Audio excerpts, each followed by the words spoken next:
My lawn had some super uneven parts that were really bumpy, and I'm gonna show you how I smooth them out to get a nice flat yard. This is one of the worst areas that's gonna be the focus of this video, and it might not look that bad on camera, but it has a huge low spot, and riding over it on my mower is super bumpy. Here, check this out. Laying a straight edge across the area, you can start to see how bad it really is. Look at that gap underneath the 2x4. I can fit my whole hand under it. It's not just a little bit bumpy. This is an absolutely massive dip that I want to bring back to level. Holding another straight edge over the area, you can again see how bad it dips down at the low spot.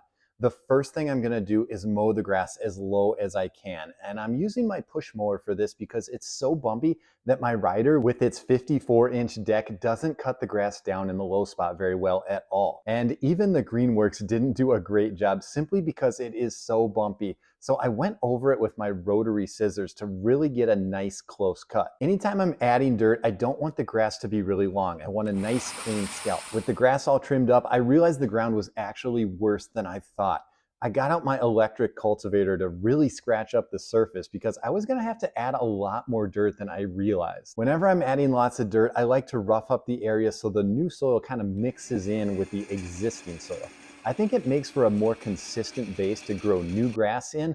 Plus, the cultivator is super fun to use. It's one of those oddly satisfying tools that's easy to get carried away with. It's messy, but man, it works well. I got this one on Amazon where I buy most of my lawn stuff, and I'll have a link in the description if you want to check it out. After running the cultivator, there's a bunch of grass or thatch that I don't want to put dirt over, so I'm raking all that stuff up. And of course, I'm using my favorite rake to do it, the groundskeeper too. I've talked about this rake before, and I mostly use it for dethatching. And these metal spring tines do a great job of collecting the material. I'm loading it up on my Gorilla Cart, and this is going to be the easiest thing that I'm going to ask my Gorilla Cart to do today. The heavy abuse comes up next. So my area is prepped to start adding dirt. The lowest spot is roughed up with the cultivator, and the rest of the area is mowed super short. If you're liking the project so far, hit the subscribe button because I post videos like this all the time. I ordered about 4 yards of screen topsoil from a local garden center, and if you're doing small spots, you can get away with just getting a few bags from your favorite big box store. I will warn you though, when it comes to filling in low spots, I always end up using more dirt than I think I will.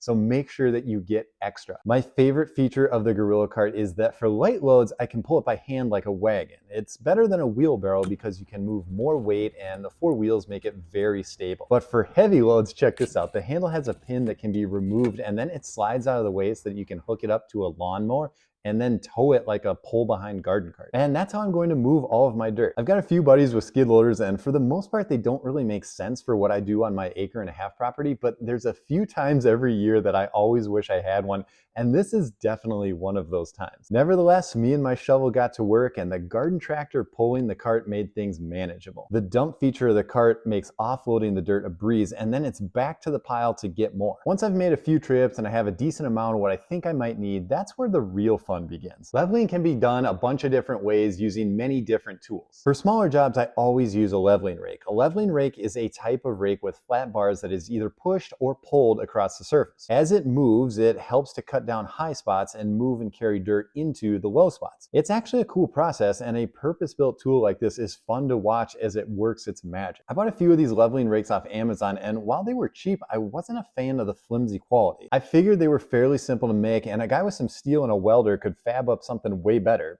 So that's exactly what I did. I'm thinking about selling them too, so if you want one, I'll have a link for you in the video description. I'm also trying to lightly pack down the dirt because I did add several inches of topsoil in the lowest spot, so I'm driving over it with the garden tractor a little bit to help firm things up. Since this area was so big and my rake was only so wide, I figured I'd bust out another suburban acreage customs creation. I made this drag out of 2x4s, 2x6s, and some chain to yank it around with. Add a couple of weight plates on top, and I'm ready for action. Once the drag show starts, you can see exactly how it works to level the ground, and it's the same idea as the rake, just on a larger scale. The lumber framing acts as a straight edge, and when it comes across high spots, the weight on top helps to cut them down. As the dirt is carved out of the high spots, it's held and moved around the cross braces and eventually moved into the low spots. The effectiveness of a drag like this is almost something you have to see to believe, but it works incredibly well. After circling the area for a bit, things are looking fairly flat. It's time to get some seed and fertilizer down, and my favorite seed on Amazon is Jonathan Green Black Beauty Ultra. I think it's a really good seed. It comes at a decent price point, and overall, I like the look. Plus, I've been using it for years. My starter fertilizer is Scott's Turf Builder, the kind made for seeding. This product contains mesotrione, and that actually prevents weeds from coming up, but doesn't affect the grass or the germination process. Cultivating and working with new soil is always a recipe for weed pressure, but with this product, that isn't going to be a problem. Only grass is going to be growing here. Generally speaking, I'm not a big fan of Scott's, but they nailed it with this product, and there's rarely a seeding project that I do now that I don't use it for. I'm going to cover my seeds to help hold in moisture, and the two most popular products for this are peat moss and straw. I'm starting out with peat moss, and you can spread this by hand like this, but it sucks and I don't recommend it. It's just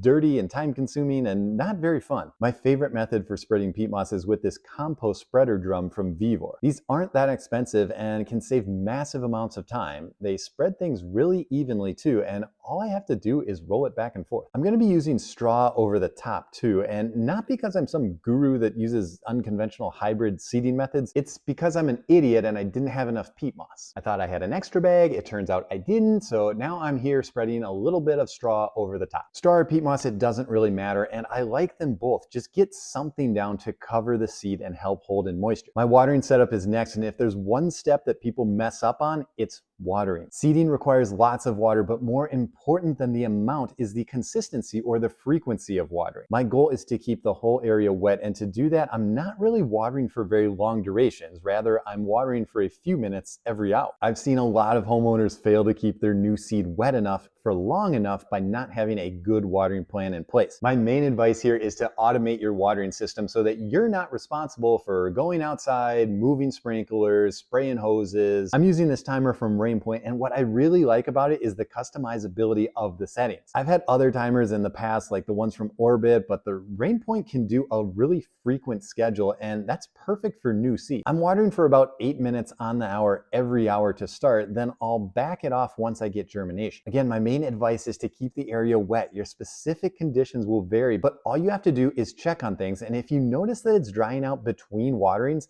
then either increase your frequency or duration so that that doesn't happen. I'm seeding in the fall, and the squirrels are going crazy here prepping for winter, and I noticed they were digging in my newly seeded area and even using my sprinkler head as a personal water fountain. Digging squirrels is obviously not good for new grass, so I got this motion activated sprinkler set up to chase them away and help keep things wet. It has a motion sensor on the front, and anytime a squirrel enters the area, it'll blast them with water and chase them off. These can work for small animals like squirrels, but also on larger animals too, like deer. A few weeks in, and my grass babies are thriving. I'm getting some excellent germination, and everything is growing and coming up really well. Between 3 and 4 weeks is when I usually get the first mow done, and I'm using my Greenworks push mower because my big ride-on mower is a little too heavy and aggressive for new grass. This first mow will help get leaves and straw picked up and give the grass a trim so it doesn't flop over on itself, because it actually is getting pretty long. The next week I mowed again, and I wanted to get some fancy stripes in there to really show it off. This project turned out really good, and the results are a much flatter area that looks better and more consistent, plus is easier to mow and keep an even height of cut. I hope you liked this video, and if you did, check out some of my other lawn care videos and think about subscribing to the channel.